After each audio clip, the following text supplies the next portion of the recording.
Je vous l'annonçais donc, on parle à présent du Niger. Les récents coups d'État au Mali et au Burkina Faso font craindre un effet domino, allais-je dire, au Niger, confronté aux mêmes défis économiques, sociaux et sécuritaires que ses deux voisins sahéliens. L'histoire du Niger, vous le savez, parmi les pays les plus pauvres au monde est en proie à des attaques djihadistes meurtrières jalonnées de coups d'État depuis l'indépendance de cette ex-colonie française. Il y a eu 4, le premier en 1974 contre le président Hamani Diori, le dernier en février 2010 qui a renversé le président Mamadou Tandja, sans compter une série de tentatives entre 2011 et 2021. Eh bien, l'irruption des armées sur la scène politique au Mali et au Burkina Faso est autant condamnée qu'applaudie à Niamey.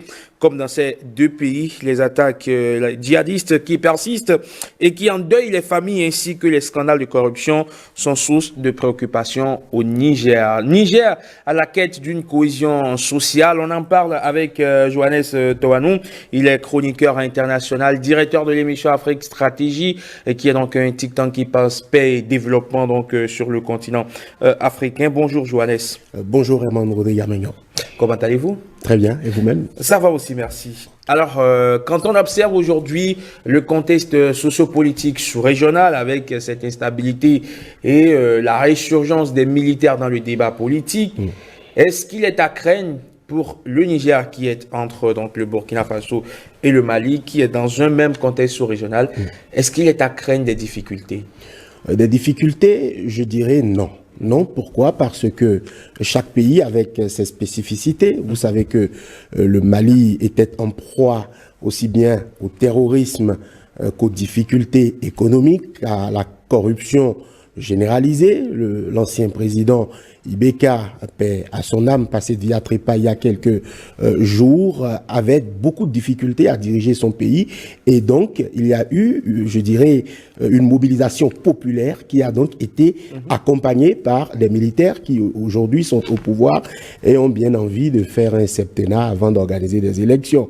Chacun est libre de se faire donc son opinion sur ces cas-là, mais ce n'est pas le cas du Niger parce que au Niger, on a eu déjà une alternance démocratique. Un président élu a fait ses 2 mandats, a librement consenti de quitter le pouvoir, a passé le témoin à un autre chef d'État, le président Mohamed Bazoum, qui n'est pas un homme nouveau dans le sérail politique nigérien, qui est venu, qui avait une expérience.